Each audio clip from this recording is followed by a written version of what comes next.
This program is presented by University of California Television. Like what you learn? Visit our website or follow us on Facebook and Twitter to keep up with the latest UCTV programs. Also, make sure to check out and subscribe to our YouTube original channel, UCTV Prime, available only on YouTube.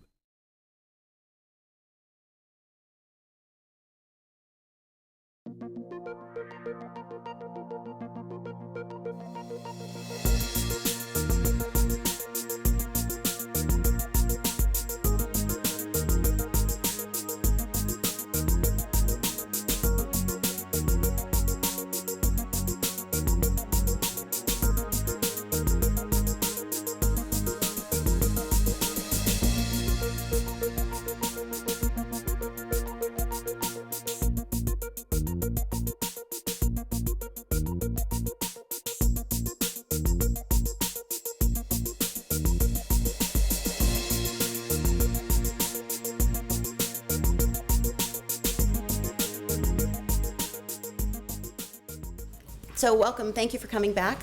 Last time we talked about the anatomy of the heart in pretty great detail. So tonight we're going to continue our discussion of anatomy of the cardiovascular system really by moving into the vessels and finding out sort of what the general structure of the vessels are and where the vessels are and where we can find them, and then talk about the sort of the circulation loops in our body. So we have some objectives again to work through. We're going to start by just a little bit of review, but then we want to talk about the general features of the vessel walls, the things that they have in common. We'll talk about the coronary arterial circulation and the venous return from the heart. We will talk about the major components of the pulmonary circulation and the systemic circulation so that you should be able to kind of describe those in general terms. We'll talk about the structural changes that occur at birth that represent a change from fetal circulation to postnatal circulation, or to post-fetal circulation. Then we're going to talk about where the major arteries are in the neck and extremities and where you can palpate pulses and sort of why you palpate a pulse, what information that can give you. We'll talk a little bit about the role of the autonomic nervous system in regulation of heart rate, sort of the innervation of the heart. And then we'll hopefully have time to talk about one of my favorite subjects, which is the lymphatic system. Woohoo! I'm sure you're all excited about that. So I hope we can have time to do a little bit of that. All right, so off we go. So you'll remember then that the circulatory system is composed of the heart and the blood vessels, and that the blood vessels really are the arteries and the veins and the capillaries, and we'll talk a little bit more about those in detail. And that the heart and the blood vessels work together to distribute the blood to our body, to bring oxygen and nutrients to the cells that need them, and then to return carbon dioxide and waste products kind of out of our system. The circulation of blood really supplies all the cells of our body with really vital elements to keep our cells active and healthy and to keep us alive. And they also help bring materials to our tissues to help fight infection. So the health of our circulatory system, of our cardiovascular system, is really vital. And the blood circulates in our bodies in essentially two loops. We're going to talk about three of them, but the two main ones are the systemic circulation and the pulmonary circulation. So we'll start out just very briefly talking about the general overview of these systems. We know that the left side of the heart, we talked about the heart last time, right side, left side, and the left side of the heart is really pumping that oxygen-rich blood out of the heart into the systemic circulation. And all of the arteries, so we have these main arteries that come, or a main artery that comes off of the heart, the aorta, that's carrying the oxygen-rich blood from the ventricle out to the systemic circulation. And the arteries that are in the systemic circulation are all carrying oxygen-rich blood. And that's in contrast to the arteries that are going to the pulmonary circulation. You might remember that the pulmonary artery, or the pulmonary trunk, comes off the heart from the right ventricle and carries oxygen-poor blood through the pulmonary arteries to the pulmonary circulation. So there's a little difference there. But arteries in general are the vessels that leave the heart. That's a consistent rule we can always remember. And then veins are vessels that are always bringing stuff back to the heart. Okay? All right. So let's move on and talk about some of the specifics of the heart, just sort of general overview of the heart, and then into the specifics of each of the circulatory systems that we just talked about. So remember that the heart is this pair of muscular pumps, a right side and a left side. The right side is responsible for pumping out to the pulmonary circulation, and the left side is responsible for pumping out to the systemic circulation. So that's all review. It's the heart's job really to maintain this circulation by pumping, right? So we get this muscular contraction because the heart is muscle. Myocardium is contractile cardiac muscle. So we have these 4 chambers that make up the heart. We have 2 atria separated by an interatrial septum, and then we have 2 ventricles separated by an interventricular septum. And these atria contract first, and their contraction essentially pushes the rest of the blood that's in the atria into the ventricles. Then that's followed by a ventricular contraction. So the ventricles will contract more or less simultaneously and pump the blood that's in the ventricles out to either pulmonary or systemic circulation. Okay, so that's your overview and review of the heart anatomy. And then you'll remember too that there are valves that control the backflow of the blood. So there's a valve between the right atrium and the right ventricle. That's the tricuspid valve. And there's a valve between the right ventricle and the pulmonary artery. That's the pulmonic valve. Right? So those are preventing blood from going back from whence they came. Right? You don't want the blood to backflow into its source. Then we have a valve between the the left atrium and the left ventricle, bicuspid valve or mitral valve, right? And then we have a valve between the left ventricle and the aorta, the aortic valve. So each of those is helping to regulate the flow of blood in the right direction out of the heart or through the heart. Now, we know that the cardiovascular system circulates blood through the body, and it does this in a network of vessels that, again, are going to deliver oxygen and nutrients to our cells and tissues. This vasculature is a network of vessels that includes the great vessels off of the heart, which you'll see here, and the branches either to those or from those. And it also includes the arteries and veins that branch off of those to the rest of the body and then into the pulmonary circulation as well. So there are 5 different types of vessels. We have arteries and arterioles, which are smaller. We have capillaries, venules, and veins. Arteries are the large vessels, as I said, that carry blood away from the heart. Arterioles are just smaller types of arteries. And then we're going to work our way down to the capillaries. So as the arteries branch, they increase in number. But as they increase in number, they get smaller in diameter. And then as these arteries get smaller, they become arterioles, and they become more muscular. So I'll show you a cross-section of that in just a bit.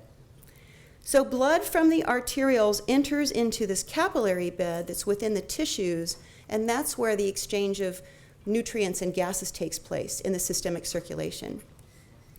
So here's a picture that I'm not sure you have in your handout, but here's artery carrying oxygen-rich blood, and this is out in our systemic circulation in this example. So this is carrying oxygenated blood toward the tissues and going into smaller branches and then ending up in arterioles and then out into a capillary bed. These capillaries are very, very thin-walled. Their inner lining is really only 1 cell thick, 1 endothelial cell thick. So these are right next to the tissues, kind of in the tissues that they're going to supply, and they're 1 cell thick. So they really present a minimal barrier to exchange of materials across the capillary wall into the tissues. So you might hear these called exchange vessels. Capillaries are sometimes called exchange vessels. So these capillaries are organized in this capillary bed, And they're actually interconnected among the cells and tissues, and they actually close the loop between the arteries and the veins. So the arterial blood and the venous blood is actually communicating here. So at this arterial end, in this example in the systemic circulation, oxygen and nutrients are going to kind of diffuse out of the capillaries into this tissue space, which is bathed in fluid. It's called interstitial fluid, or fluid within the tissues, kind of outside the cells, surrounding the cells and bathing them. So those nutrients and oxygen are going to flow out, or kind of diffuse out of the capillary across the wall into this tissue space, and then to the cells, where the cells will pick it up. And then the cells are going to get rid of their CO2, their carbon dioxide, and other waste products of metabolism. That'll move out into the tissue space and then find the capillaries, and the capillaries will pick that up more toward this venous end.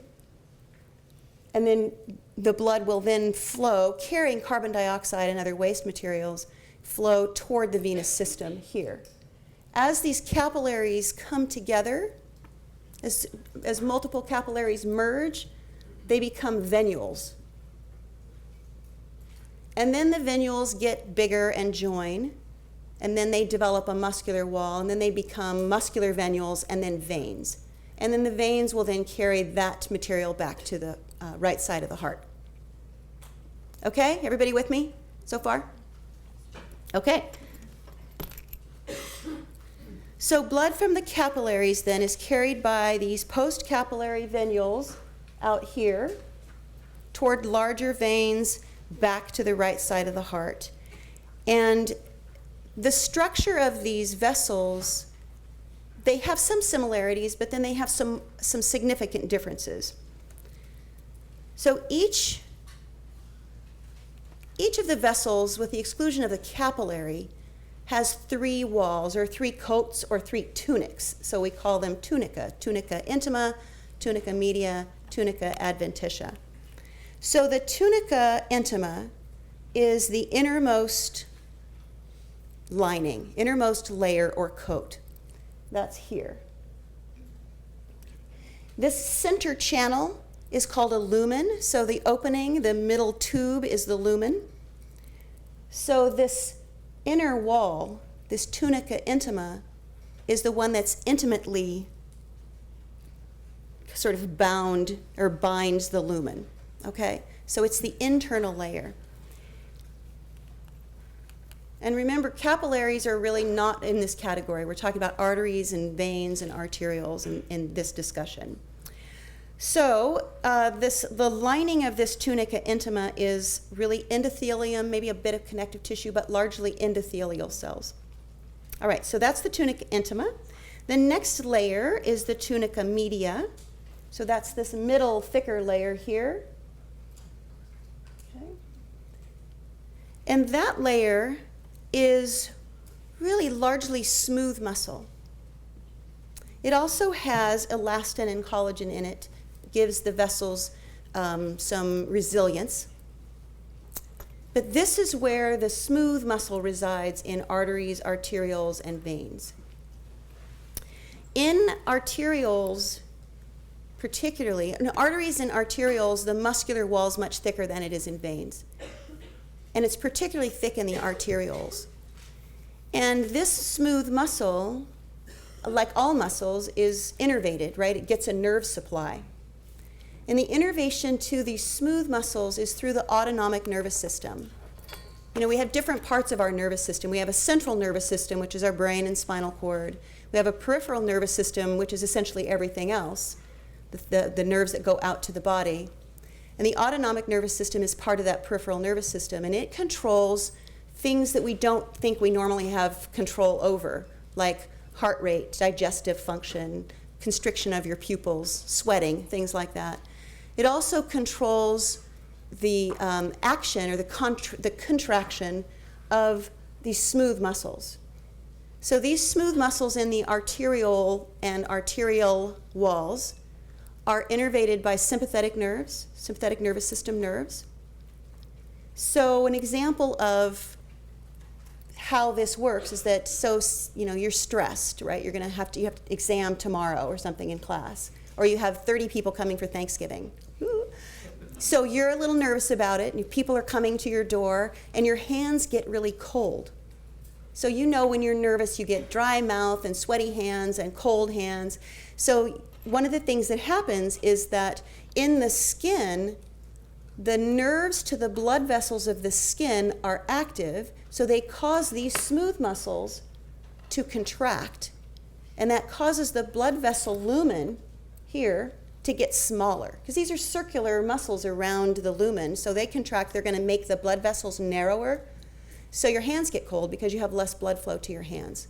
So if your hands are really cold, maybe you need to work on a little stress management, right? Get your nervous system to calm down some. So that's a sign of either you've been out in the cold or throwing snowballs, or your sympathetic nervous system is jacked up a little bit. Okay, so that is the tunica media, which is where the muscle stuff happens in arteries, arterioles, and veins. Then the outer layer is the tunica adventitia, and that's largely collagen and elastin. Okay. There are also some structures that are important that are housed in the tunica adventitia, and those are the vasa vasorum, which are the blood vessels to the blood vessels. And then there are also nervi vasorum, which are the nerves that go to the blood vessels themselves. Okay, so those are all carried in the tunica adventitia. Okay, so we know, I've already told you that arteries are a bit more elastic, and they're thicker than veins are, so they can handle greater pressures that are being put through them. The veins, however, have much thinner wall and are much less elastic. Movement of the blood through the arteries is really kind of pressure driven, right? We have the heart pumping to move blood through our arteries. But that's not really the case so much in the venous system. The venous system is really a much lower pressure system. So how do we get blood to move through our veins? One of the ways it is certainly driven by a pressure gradient. One end is higher pressure and one end is lower pressure, so that causes movement. But one of the supporting features in the venous system is that many of the veins, particularly the deep veins, are located in muscle compartments, surrounded by muscles. So it's really a muscle pump around the veins that helps to kind of propel the blood back toward the heart. So one of the ways this happens is that there are valves in the veins that are not present in the arteries. So you've all heard of varicose veins, probably, I assume. So we have valves in the veins that prevent backflow of blood in the wrong direction, or backward flow, just like the valves in the heart work. And they're really kind of constructed the same way. Connective tissue covered by some endothelium, maybe some elastic tissue. So as we have this develop a pressure gradient in our venous system, and additional constriction of the blood vessels by muscle pumping action, the blood is pushed back up toward the heart and moves past a valve, opens the valve to push past it, and then the valves close and prevents the blood from pooling back down. So that's the normal situation. So here's a picture here of normal valves, the blood being pushed up through the vein, opening the valves, and then the valves closing. That's what's supposed to happen. If the valves are weak, either through trauma, injury, excess weight, age, congenital defects in the valves, any number of reasons.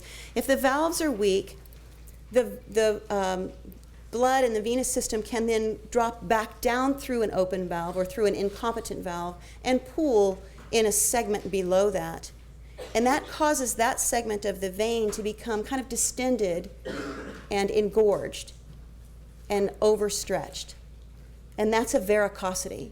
And sometimes the varicosities can really kind of fold over on one another and become somewhat tortuous, so crooked and bent. And that's what you see in extreme cases where you have the bulging veins and this really loopy appearance of the venous structures in these superficial veins of the leg. So this is a varicose vein. A little more common in women, could be related to pregnancy, excess weight, and other congenital factors as well. So we've talked so far about really the kind of the micro architecture of the vasculature. So now we want to go back and talk about gross anatomy. So the arteries and veins are named primarily for where they are or where they're going or what their target tissue is, like the renal veins. The renal veins are going to go to the kidneys. Brachiocephalic trunk. Brachium means arm and cephalic means head. So the brachiocephalic trunk is going to branch into vessels that are going to go to the arm and to the head. So some of these anatomical terms actually make sense. And then the coronary arteries, of course, are going to supply the heart. So we'll talk about these first. So the coronary circulation is the circulation of the blood in the blood vessels of the heart muscle or myocardium. And these, again, are going to deliver oxygen-rich blood to the myocardium, and these vessels are called coronary arteries, and there's a right and a left. So just here is our aorta, and you remember that the aorta has aortic valves, 3 valves that sit kind of at the base of the aorta. If we were to look inside the aorta and look at the valves, you would see this sort of couple of bowl-shaped structures that we call the aortic sinus. And it's at that level of the aortic sinus that these coronary arteries come off of the aorta. It looks like there's lots of communication between these vessels. When vessels connect, it's called an anastomosis. And in fetal life, there really is an abundant amount of anastomosis between the right and left coronary arteries. But in adults, actually after about the first year of life, that anastomosis is really pretty minimal. So there's not a lot of communication between the right coronary and left coronary arteries. So if we lose one of them, we lose circulation to part of the heart. So it's really critical to have decent coronary circulation. It's really important to heart health. There are examples where there's some collateral circulation that actually will come off of one artery and go into an area that was fed by a subsequently blocked artery. That takes a lot of time. So if the block is relatively fast, you don't have time to develop collateral circulation. So that's something that takes place over a long period of time. All right, so let's talk about the right coronary artery first. So obviously this is going to come off of the right side of the anterior part of the aortic sinus, and it passes anteriorly initially here, and then it passes kind of slightly to the right, and it passes under the auricle. So remember, the auricle is this little thing that looks like an ear. Well, it doesn't really look like an ear, but that's what auricle means, so that's what we'll call it. So this is the auricle of the right atrium. So that right coronary artery can be found sort of coursing right underneath that auricle. And then it reaches the atrioventricular groove, which is the groove that's between the atria and the ventricles on both sides, wraps around the heart. So it reaches this groove, and then it descends to the border on the right side of the heart, which is the right cardiac border here. And it gives off a branch called a right marginal branch, which really supplies quite a bit of the right ventricle. As the right coronary artery wraps around the back of the heart, here, still traveling in the atrioventricular groove, when it gets to the interventricular groove in the back, or the posterior interventricular groove, then it gives off a pretty significant branch called the posterior interventricular branch. Some people call this the posterior descending artery. That's more of a clinical term. Anatomically, it's this posterior interventricular branch. So in addition to supplying blood to the right ventricle and the right atrium, the right coronary artery supplies maybe 30% of the blood to the left ventricle as well. So it's a pretty important artery. In about 85% of us, a coronary circulation is considered right dominant, which means that this artery, this posterior descending artery, comes off of the right coronary artery. So that's the usual case. Most of us, 85% of us, are going to be right dominant with our coronary circulation. This artery, this posterior descending or posterior interventricular branch, supplies the inferior part of the wall between the ventricles, much of the septum, and then the posterior portion of the ventricle.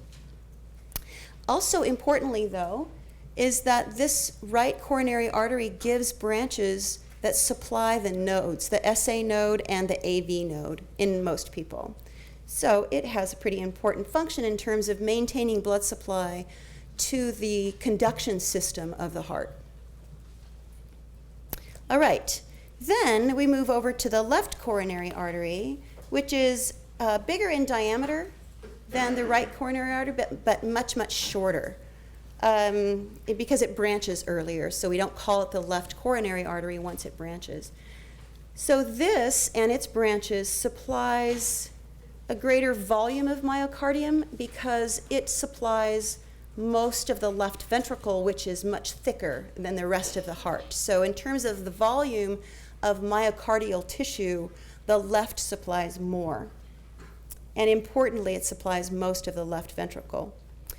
Let's see, it comes out from the aorta again between the pulmonary trunk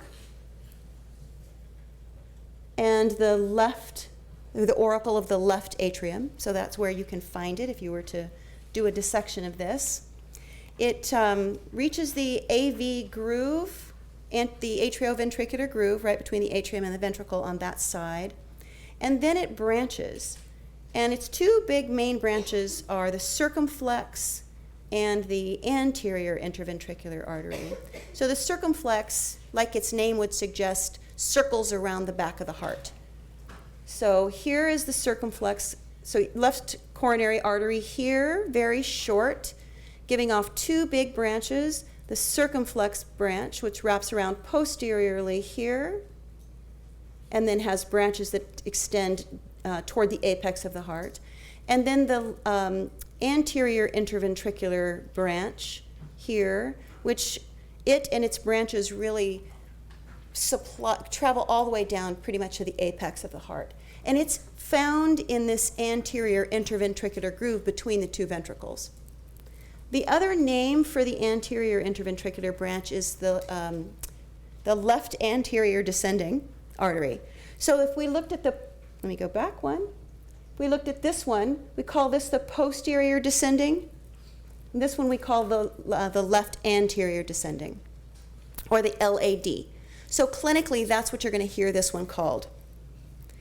The LAD typically supplies about 50% of the left ventricle, probably more in most people. And if you figure that 15% of us are going to have left dominant coronary circulation, which means that the posterior descending artery is going to come off of the left coronary artery, then even more of the left ventricle is going to be supplied by the left coronary artery.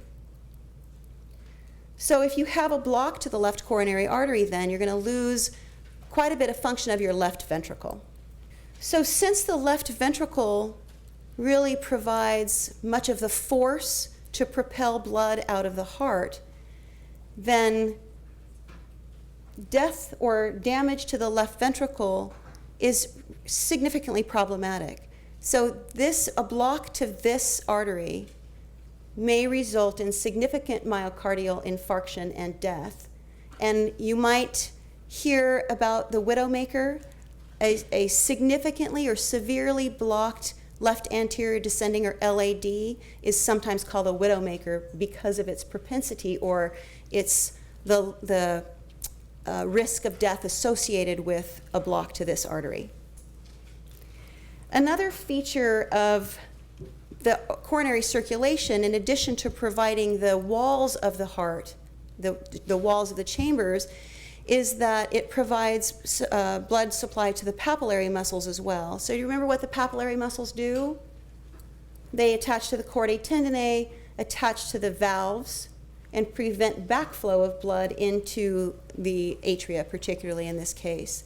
So if the blood flow to the papillary muscles is reduced and the papillary muscles are damaged, then you might get mitral valve prolapse and mitral regurgitation in the case of damage to the papillary muscles in the left ventricle.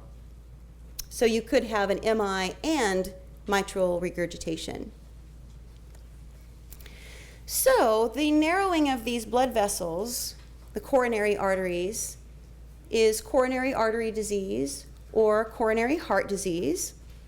And this narrowing is often caused by atherosclerotic plaque buildup, which is lipid deposition in the intima, right, in that inner wall of the vessels. So if that happens, you have a narrowed lumen and decreased blood flow to the structures that are supplied by those vessels. And that is ischemia. So ischemia is reduced blood flow. And ischemia, lack of blood flow to a muscle that's working, is painful. You get buildup of byproducts of muscle contraction.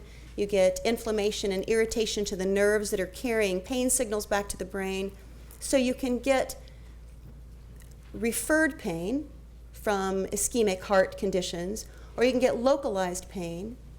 And the pain from cardiac ischemia is called angina pectoris. So here's an example of somebody that has just come out from a big fatty meal. He's probably stressed, right? He's working, he's got his briefcase, and it looks like he dropped his cigarette there, so he's kind of prime for heart disease. You know, he's got many risk factors for heart disease. So how many of you had a cheeseburger and fries for dinner on your way here? So think about that as your arteries are clogging with a lipid from that food. Because the American Heart Association tells us that more than 17 million people have coronary heart disease, and coronary heart disease is responsible for more than 30% of deaths in adults over the age of 35. So there's your lecture on heart health for the day.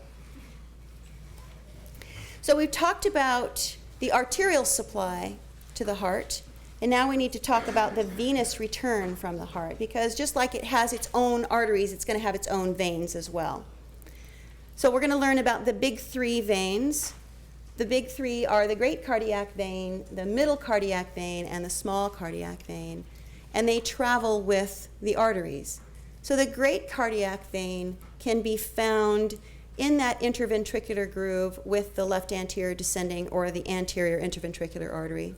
And it drains the same region of the heart that that artery supplies. Okay, so that's the great cardiac vein.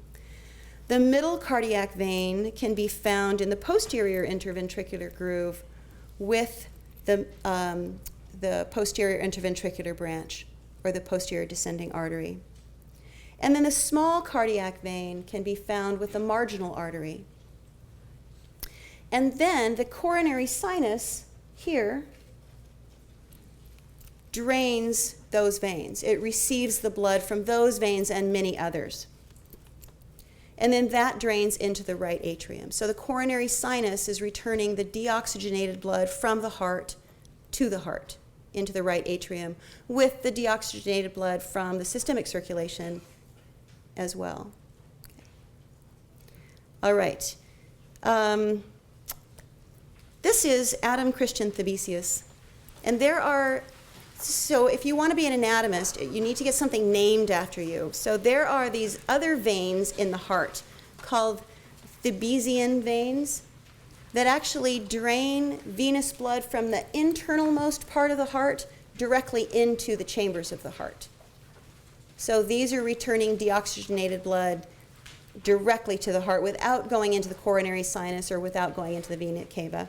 I just love the name Thebesian, though. It's a great term. But there are some things that don't have your names on them yet, so you still have time. All right, so now we've got this deoxygenated blood back in the heart from the coronary sinus and also from the IVC and the SVC, right, the vena cava, into the right atrium. So now we need to get rid of the carbon dioxide that's in that blood and pick up some oxygen. So we need to send that blood to the lungs So again, right atrium, right ventricle, out through the pulmonary artery, or pulmonary trunk, out to the pulmonary arteries to the lungs. So with ventricular contraction, or what we call systole, the blood is pumped out through the pulmonary trunk, out toward the lungs. Then you can see here pulmonary trunk splitting into two pulmonary arteries, a right and a left, going to its respective lung, right and left lung. And then near the root of the lung, the pulmonary artery on each side is going to split into lobar arteries and then segmental arteries to go to individual segments of each lung. So to understand a bit more about how this gas exchange happens in the lungs and how we exchange our carbon dioxide for oxygen, we should probably discuss a little bit about how air gets down there. So this is not really part of our cardiovascular anatomy lecture, but I wanted to just point a few things out. That when we breathe air in, typically we breathe it in through our nose, through the nasal cavity, nasopharynx, oropharynx, into the larynx, right, your windpipe, and then down into the trachea. And you remember last time we felt this sternal angle right here? Yeah, remember that? That's about where you'll see this trachea bifurcate. So about there, the trachea splits into primary bronchi. And then for each lobe of the lung, then the primary bronchi is going to split into lobar bronchi. And there are 3 lobes in the right lung and 2 lobes in the left lung. So you'll have 3 lobar bronchi on the right and 2 on the left. And then those are going to split even more to go out to the individual bronchopulmonary segments. So you have this branching pattern, more and smaller branches, until you get down to the respiratory bronchioles and then the alveoli, which are the little respiratory sacs at the end of the respiratory little bronchioles. Okay? So these are the little air sacs that are also very, very thin, 1 cell layer thin. And that's where gas exchange happens, because each of these alveoli then is sort of surrounded by a capillary bed. Here is our pulmonary artery from the right heart, bringing carbon dioxide now, surrounding the alveoli, forming this capillary bed. Remember, the arteries become arterioles and smaller vessels until they form capillaries. And in this case, this end is bringing carbon dioxide, and it's going to give it up to the alveoli. And the alveoli contain that air we breathed in, which contains oxygen. So the alveoli are going to give up oxygen to the blood supply in the capillary bed, and then that oxygen is going to be carried back by the pulmonary veins to the left side of the heart. So that's where pulmonary gas exchange happens. So this is the intrapulmonary circulation. So that is the case in postnatal pulmonary circulation. But that's not the case in a fetus, though, right? Because a fetus's lungs are not developed, so gas exchange doesn't really happen in the lung in a fetus. So what happens in the fetus? Last time we talked about the fossa ovalis in an adult heart. So I want to talk about where that comes from. So in prenatal circulation, we have deoxygenated blood going into the right atrium, but it doesn't need to go to the heart because the heart's not going to give it any oxygen, right? The lungs are, we need to go to the lungs, but the lungs aren't going to provide any oxygen to that blood. So we're going to bypass the lungs. So we need a way to shunt the blood from the right side of the heart to the left side of the heart without going to the lungs. So there's 2 ways to do that. One is through the foramen ovale. So remember, the foramen ovale is between the right and left atria. And in the right atria, we have deoxygenated blood. So we can move that deoxygenated blood from the right atria just directly to the left atrium through the foramen ovale. So it doesn't have to go to the lungs. But some of that blood may actually get into the right ventricle because there's still, there's an opening there. And then the right ventricle, theoretically, would pump the blood out to the pulmonary artery and then to the lungs. But that's not an open circuit at this point. So there's another shunt between the pulmonary trunk and the aorta called the ductus arteriosus. So we have two lung shunts, or two circulatory shunts that move the blood away from the lungs, that bypass the lungs. So it's the foramen ovale and the ductus arteriosus. At birth, however, the situation changes. So the lung bypass, the foramen ovale, with the expansion of the lungs at birth and increased blood flow through them, there's increased pressure in the left side of the heart and decreased pressure on the right side of the heart. So that causes that flap between the two atria that covers the foramen ovale, causes that flap to close and eventually seal. So then it becomes the fossa ovalis, which we can see in an adult heart. It's just a little thin part of the septum between the two atria. So that then becomes the fossa ovalis, and it's closed in most people. In about 25% of people, the fossa ovalis stays open. It becomes a patent foramen ovale. The other shunt, this one here, between the pulmonary artery and the aorta, becomes occluded, closes off, and becomes a ligamentum arteriosum. And that it actually can be found in an adult heart as well. So it stays a persistent ligament. It's not patent, though. It's not open, so no blood goes through there. So the fossa ovalis and the ligamentum arteriosum are the adult sort of remnants of this fetal circulation that's designed to bypass the lungs. So you can have a patent foramen ovale in an adult, and that happens in about 25% of the population. It's usually asymptomatic, though. In most people, it's asymptomatic. It's only symptomatic if there are other cardiovascular defects. There are other atrial septal defects that are problematic, but this one's not. It's fairly small.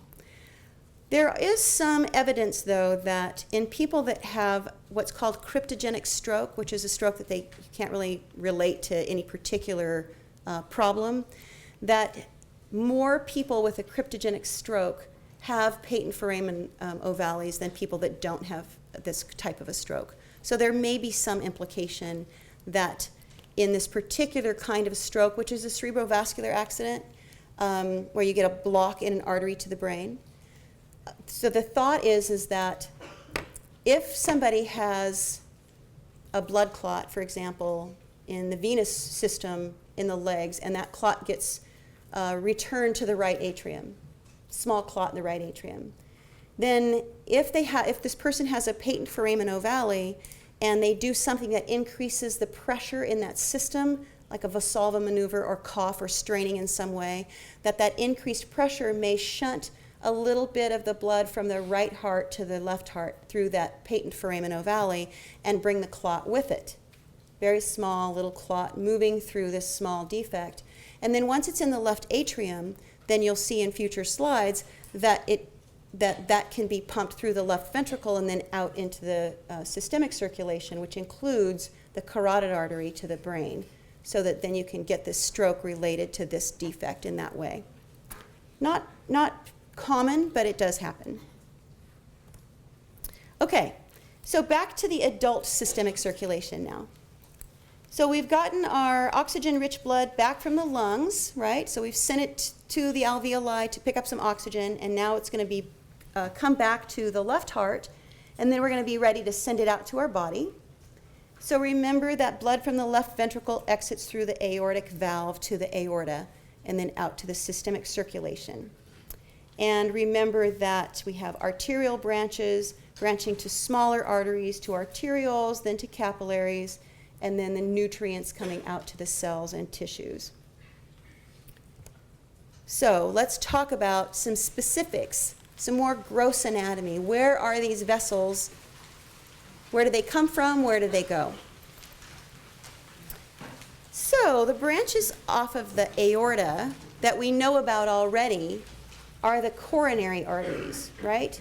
So they come off very early. The aorta is, you can consider it in sort of regional parts. The first part of the aorta is the ascending aorta. That's the part that comes off the heart. This portion of the aorta right here is the arch of the aorta. So here again, this is our tracheal bifurcation. Remember, that's at that sternal angle. So this tells you the beginning of the aortic arch is here and the end of the aortic arch is there. So the aortic arch starts and ends at about that same level, at that sternal angle, just to give you some anatomical reference. And here it is in situ here. So here's the aortic arch right here. So from the arch of the aorta are three big branches. The first one here, this is the first branch, is the brachiocephalic trunk. So as its name implies, it's going to provide oxygen to the arm and to the head. So brachium meaning arm and cephalic meaning head. The next branch is the left common carotid here. So that's going to go up the left side of the neck toward the head. And then the third branch is the left subclavian. So it travels under the clavicle, right? So it's subclavian. Okay. So these three vessels provide really all of the circulation to the head and the arm, the neck, shoulder girdles. So we're going to kind of follow this along, starting with the carotid artery. The carotid artery here ascends bilaterally, right? There's a carotid artery on either side. On the left side, we see the common carotid coming off of the aortic arch.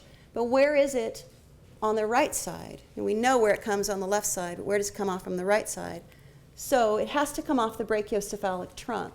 The brachiocephalic trunk in the superior part of the mediastinum, as it's exiting the thorax, is going to divide into the right subclavian and the right common carotid.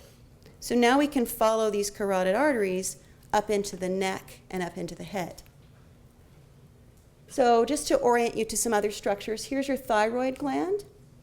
This cartilage right here is your laryngeal prominence or your Adam's apple. Can you guys feel that? Everybody know where their Adam's apple is? Yeah? Okay, so that's your laryngeal prominence.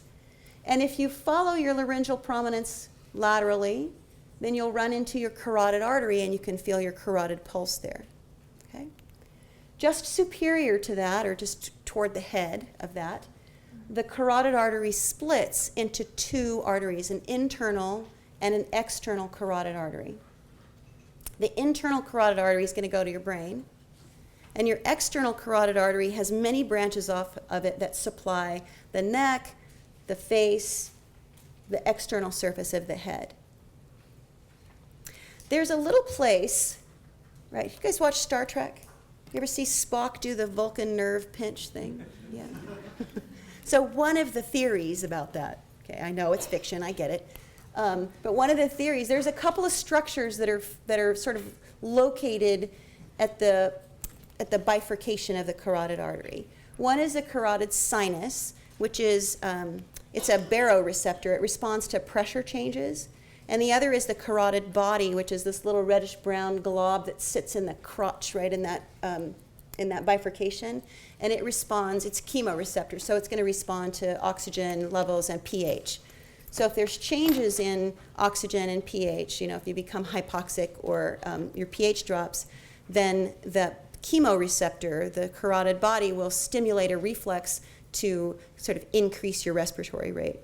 The carotid sinus is the pressure receptor. So one of the theories about why the Vulcan nerve pinch, whatever it's called, works is that their external pressure on that carotid sinus causes the body perceives this external pressure, so it drops your blood pressure to compensate, and then you have a syncopal event, which is fainting. So yeah, I know it's pretend, but that's how they tried to explain why it worked. So it's based on this anatomical feature in the neck, this carotid body, or carotid sinus. So those are found here. You can actually, there are cases where people have massaged their carotid sinus and caused a syncopal event, but that usually only happens in people that have carotid sinus hypersensitivity. It's sort of a congenital condition. Okay, so that is your carotid artery in your neck, and again, there's two of them, right? And you can palpate that pulse in your neck. So if you're going to palpate one side at a time so that you don't cut your blood flow off to your head. And don't massage your carotid sinus, please. All right, so now we're going to come back to the kind of the root of the neck. So you'll remember this right here is the brachiocephalic trunk. So this is going to be the right side. We're looking at the right side of the body. And here is the right common carotid. And it's splitting into an internal and an external carotid. And then we have the subclavian artery. So now we're going to look at the subclavian artery in a little bit more detail and look at its three branches. It's got three important branches off of it.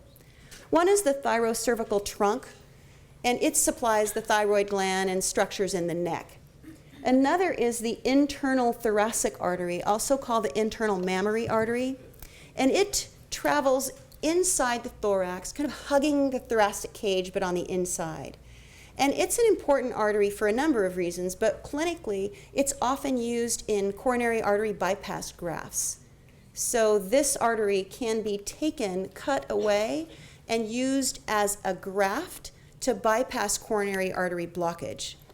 So a coronary artery bypass graft, or CABG, is a surgery in which a patent or open blood vessel in good health is used to sew it onto the heart and bypass the blocked coronary circulation. So this is used more commonly now than in the past. It used to be the great saphenous vein from the leg, which I'll show you or talk about a little bit. But this one apparently has better outcomes, stays open a bit longer. It's a little bit more resistant to failure and to atherosclerotic plaque buildup, apparently. Okay, so the third vessel that's important off of the subclavian artery is the vertebral artery. So it's called vertebral because it actually travels up the cervical spine in little holes on the vertebral bones themselves. So it's sort of protected by the vertebra, but it also supplies the brain. So here's your brain. Here's the base of your brain. So if this were my brain, it would be down like this and sitting in my head. So we're looking at the undersurface of a brain. So what you'll see here, these little dots right here, these holes, those are the internal carotid arteries coming from you guys toward the brain, okay? And then here are the vertebral arteries coming from those vertebral arteries in the neck, and they join to form the basilar artery at the base of the brain. And then the branches off of the internal carotid and branches off of the basilar actually do anastomose, and they form a circle, a continuous circle of arterial blood called the circle of Willis. So theoretically, if one of these is blocked, so maybe you have a problem with the basilar artery, reduced blood flow, then you might be able to make that up with the internal carotid blood flow. So there's some redundancy to the blood flow in the brain. That's a good thing. But you can see how if you have a block to a vertebral artery or a block to a carotid artery, how that could limit blood flow to the brain. Another thing that you can see is that if you have a blood clot coming from some other structure, from the heart, from the left side of the heart that travels up the carotid artery into the internal carotid artery, it can actually find its way to a smaller vessel and get lodged, and then really restrict the blood flow to part of the brain, and that's a stroke. That's an ischemic stroke. So you lose blood flow and oxygen to part of the brain because there's a blockage in one of these smaller vessels. And it usually happens where a branch comes off, where there's a change in direction, because there's a marked reduction in size of the vessel there. Okay, So back to our subclavian artery here. Goes underneath the clavicle, and at the edge of the first rib, the subclavian artery changes its name to axillary. So now I know that this area is, you know it as your armpit, but now that you're an anatomist, it's called your axilla. Okay, so we call this the axillary artery. So the axillary artery and its branches really provide the circulation down the arm. So at kind of the margin or the lateral border of your axilla, the axillary artery becomes the brachial artery. And then its branches really supply the rest of the arm. There's a deep brachial artery that kind of courses around the back of the humerus. Then at the front of the elbow, at the antecubital fossa here, the brachial artery splits into some arteries that you know, the radial artery for one, and then the ulnar artery. So you can find some pulses in the upper extremity as well. You can feel your brachial pulse on the inside of your arm, and you can feel your radial pulse easily at your wrist. So those are some important pulse points. So now we're going to follow the aorta down into the thorax. So here's our arch of our aorta again here, and then the descending or the thoracic aorta. And you can see many branches off of this. There are paired branches that supply the intercostal area. Those are the posterior intercostal arteries. And you can see them between the ribs. There are esophageal arteries that go to the esophagus. There are bronchial arteries. So we know we had the pulmonary arteries that go to the lungs to pick up oxygen, but we also have bronchial arteries that go to the lungs to actually bring oxygen-rich blood to the lung tissue itself, because the lung has tissue that needs to be supported. So that's provided by the bronchial arteries. So now you can follow the thoracic aorta down through the diaphragm here. So this is the diaphragm. It separates the thoracic cage from the abdominal cage. So the thoracic aorta goes into the abdominal cavity just behind the diaphragm. And then it does a bunch of stuff in the abdominal cavity because it needs to supply really all of the structures of the gut, all of the abdominal structures, and then it needs to also supply the pelvic structures as well. So in the abdomen, we have unpaired arteries off of the aorta and paired arteries off of the aorta. So the unpaired, meaning there's only one of them, there are three primary unpaired arteries off the abdominal aorta. The celiac trunk, the superior mesenteric artery, and the inferior mesenteric artery, and those supply the structures related to digestion. So stomach, liver, pancreas, small and large intestine.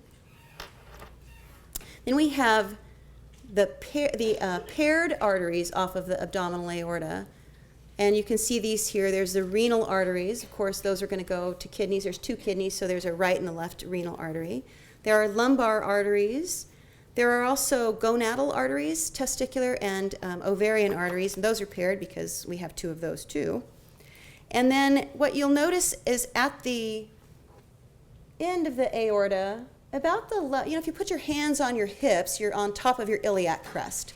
And that's about the level of maybe L4, L5 vertebral body. And it's at about that level where the aorta splits into two. It splits into a right and a left common iliac artery.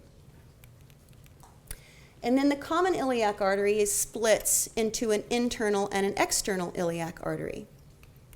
And the internal iliac artery supplies most of the structures in the pelvis, some in the gluteal region. And the external iliac artery continues down, passes underneath the inguinal ligament between your abdomen and your thigh, and becomes the femoral artery. So the femoral artery is really the primary blood supply to your lower extremity. And here it is again, so you can see the external iliac artery becoming the femoral artery. There's some significant major branches off the femoral artery that supply really most of the muscles in the thigh. There's another little artery medially called the obturator that we don't pay much attention to. The femoral artery is really the big one. As the femoral artery descends in the thigh, it sort of migrates posteriorly toward the back, and it ends up behind the knee. And now it's called the popliteal artery. So that is that femoral artery can be palpated for a pulse in the femoral triangle up in your groin, and then you can also palpate the popliteal pulse in the popliteal space behind the knee. So there's some really key palpation points here, and the reason that I talk about pulse points is because you can really assess the integrity of the circulatory system by palpating pulses, which we'll talk about. As the popliteal artery descends past the knee into the leg, it branches into an anterior and a posterior tibial artery to supply the leg and the foot, and you can also feel those pulses as well. So the posterior tibial artery travels in the posterior part of your legs, underneath or deep to your gastrocnemius, your big calf muscles, sort of deep in that posterior compartment. And then its pulse can be palpated just behind the medial malleolus. Okay, what's that? Anybody know what the medial malleolus is? Process on the... So your ankle bones, now that you're anatomists, are called malleoli. Yep. So the inside ankle bone, the one closer to midline, is medial malleolus, and it's the distal end of the tibia, or the bottom of the tibia. And your lateral malleolus is the distal or lower end of the fibula. So those ankle bones are really part of your leg bones. And you can palpate the posterior tibial pulse just behind or just posterior to the medial malleolus. The other pulse that you can feel in your leg and your foot is the dorsalis pedis pulse or dorsalis pedis artery, and it's the continuation of the anterior tibial artery. And that one you can feel on the top of your foot. So these are commonly palpated when you go to the doctor or you're in the hospital and they're checking your peripheral pulses. These are the two that are most commonly palpated to check for patency of those vessels down at the end, supplying blood to your distal extremities. So why do we palpate pulses? What do we monitor when we do this? So there's certainly when you check your pulse, you're checking for the rate, right? You check your heart rate by palpating your pulse. In an adult, the pulse can really range from 50 to 100. The normal pacing of the pacemaker, the SA node, is like 60 to 70, but our heart rate is somewhat variable depending on any number of factors: exercise, stress, general health. If your resting heart rate is over 85, it may be a sign of deconditioning. So, your resting heart rate just sitting here should not really be over 85, typically. A condition called bradycardia is a heart rate that's less than 60, or tachycardia is a heart rate that's over 100. You can also check the rhythm of the heart rate. So most of us are going to have a regular heart rate, right? It just does this, right? Very regular. But not everybody in here has a regular heart rate. You may have an irregular heart rate, and it might be regularly irregular, right? It could be like this, right? That's irregular, but it's regular. Then you could have an irregular heart rate. So that would just be random, right? It'd be, that's what my husband sounds like, and it's worrisome to me. Sometimes I think, it's not going to start again. He's done. It's not beating anymore. So that's one of the reasons to check pulse, right? You count rate and you assess the rhythm. Another reason to check pulses, though, is to check the patency or the openness of the vessels, right? So if the vessel is completely occluded, you're not going to feel a pulse distal to the site of occlusion or blockage, right? So you can, if I'm complaining of pain when I walk in my calf muscle on my right side. It just every time I try to walk, it cramps up terribly. And my right foot is cold, and I don't have any hair growth on my toes on my right side. So we might feel a pulse in my femoral artery, and we might feel a pulse in my popliteal artery, but maybe I don't feel a pulse in my dorsalis pedis or my posterior tibial artery. So somewhere between my popliteal artery and those other distal or more distant arteries, there's a block somewhere, and it's causing pain when I try to use my muscle. It's causing ischemic pain. So you can palpate for the patency of the pulse, right? So 0 is absent, no pulse at all. You can have a weak or a really thready pulse that's just not very strong. 2+ is normal. You can also have a bounding pulse, that you might feel a bounding pulse after you've sprinted across the street, or you might have a bounding pulse if you have congestive heart failure. So it's not always a good thing. So there are some other signs, in addition to having an absent pulse, there are some other signs of loss of patency of the vessels, of the arteries. So diminished amplitude of the pulses we talked about, hair loss. So it takes a lot of blood supply to get hair to grow on your big toe. I bet everybody in here has hair on their big toe. I want you to go home and check, see if you have hair on your big toe. And don't worry if you don't, but if there are other signs that point to loss of blood flow, then hair loss in the distal extremities may be another sign. Cool skin temperatures, maybe decreased circulation as a result of that, cyanosis or blue skin or dry skin, and then intermittent claudication pain with activity, which is what I described it with my calf pain. You can also monitor your pulse or your heart rate at the apical pulse. And that's, you remember where the apex of the heart is?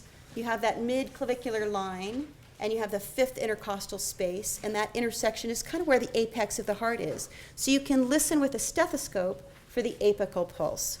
And you're not really listening to that, you're not, feeling the wave of blood that you would palpate in a pulse in the periphery. You're actually listening for a sound. And the sound that you hear is that lub-dub sound. And that sound is the sound of the valves closing. So the first lub that you hear when you auscultate at the heart is the closure of the atrioventricular valves, which are the tri and the bicuspid valves. And then the dub, lub-dub, is the closure of the semilunar valves, which are the aortic and pulmonic valves. So doing those assessments can really give you some ideas about the health of the heart, the cardiovascular system. So we've talked about the arterial flow out to the systemic circulation, and we just want to really briefly touch on the venous return. So you all know about your internal jugular vein, you know where that is, in your neck. Again, those are bilateral structures, meaning both sides, draining the brain. There are external and anterior jugular veins that also drain the head and neck structures. And those are going to drain, they're going to join up with the subclavian veins and form brachiocephalic trunks that join together to form the superior vena cava. So these are draining the head and the neck into the superior vena cava. Venous drainage from the thoracic cavity really essentially follows the arterial supply. So there are intercostal veins and esophageal veins. There are bronchial veins, and those drain into the azygous system of veins that then drain into the superior vena cava. So again, this is just bringing deoxygenated blood from the structures in the thoracic cavity and from the thoracic wall. Venous drainage from the gastrointestinal system, though, is a little bit different. So we talked about the 3 unpaired branches off the aorta that go to the gut structures. The venous drainage from the gastrointestinal system goes through the liver before it gets into the caval system, before it goes into the inferior vena cava. Because the liver does a lot of detoxification, right? So what you've taken in and ingested needs to be processed by the liver before it gets put back in your systemic venous return into the inferior vena cava. So all of these veins, the inferior mesenteric and the superior mesenteric and splenic vein, draining the foregut, midgut, and hindgut, are going to end up in the hepatic portal vein, go through the liver, get processed, and then go into the inferior vena cava. And then venous drainage from the lower extremity is just going to essentially follow the arterial supply. The veins travel with the arteries, draining the same regions, and end up in the femoral vein. There's some superficial drainage from the skin and superficial structures that is carried by the great saphenous vein that drains into the femoral vein. And that's the vein that is sometimes used for a coronary artery bypass graft. We can live without that vein. Not done as commonly as it used to be. You may have seen people with big scar down their leg after a coronary artery bypass graft. That was because they took the saphenous vein and used it for the graft, for the donor. So the venous return from the lower extremities is essentially through the femoral veins, follows external iliac, common iliacs, inferior vena cava, right heart. You can imagine that if you had a blood clot in the deep veins in the leg, how that would get up to the heart. So it would just follow the venous return through the femoral vein, find its way to the inferior vena cava, and then end up in the right side of the heart. So then the venous return from the upper extremities, we have the axillary vein, we have a subclavian vein. The subclavian veins draining the upper limbs joins with the internal jugular vein draining the head and neck to form the brachiocephalic veins, and then the brachiocephalic veins come together to form the superior vena cava. So that is the venous return from the upper body, head, neck, and arms. So I wanted to touch just briefly again on the conduction system of the heart, because we talked about the pulse. We talked about assessing your pulse to assess your heart rate. And your heart rate is a reflection of the conduction system essentially in the heart, kind of dictated by the SA node. So the sinoatrial node is the pacemaker of the heart.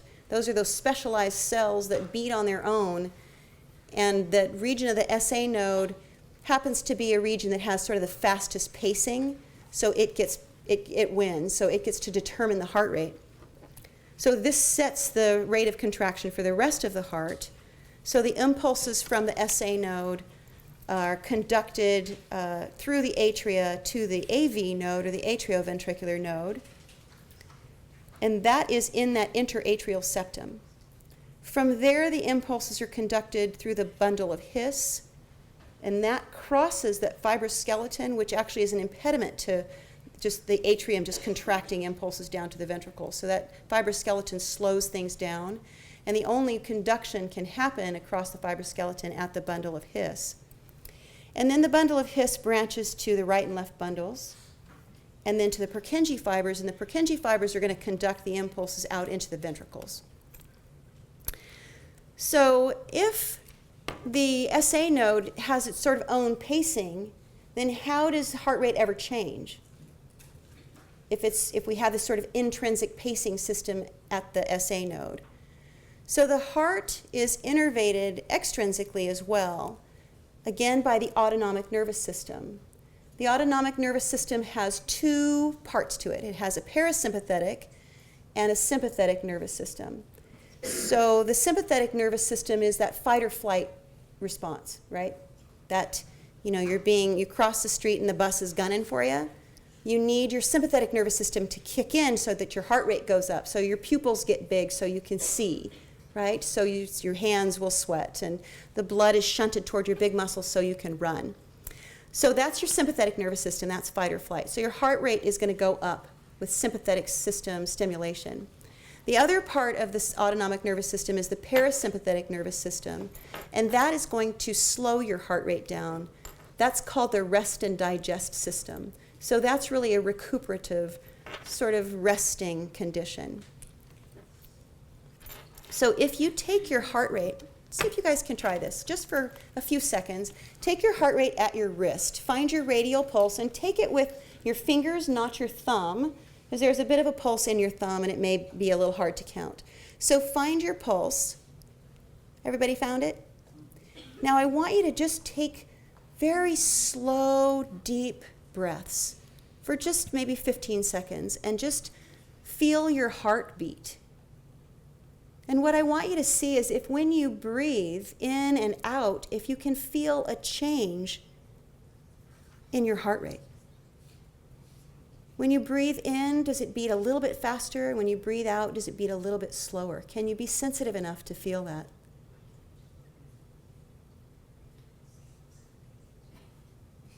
So you can practice that. That's called heart rate variability. And that's a normal physiological mechanism that when you breathe in, your heart beats just a little bit slower, and when you breathe a little bit faster, and when you breathe out, it beats a little slower. And that is kind of a reflection of the health and balance of the autonomic nervous system. So people that are very stressed and have sort of shift toward sympathetic nervous system dominance, they have really much less heart rate variability. So you can use this assessment of heart rate variability as a reflection of your balance between your autonomic nervous system, the parasympathetic and the sympathetic nervous system. You also then could surmise that if you were constantly stressed out and your sympathetic nervous system were aroused, that your heart would beat faster and it would beat harder and your peripheral resistance may go up. So those things are hard on your heart. So there is plenty of evidence that supports that stress has a negative impact on cardiovascular health. So that's my other plug, besides not eating cheeseburgers, is to work on relaxing, work on trying to get your parasympathetic nervous system to kick in a little bit more. All right, so we'll finish up a little bit with the lymphatic system, because I love the lymphatic system.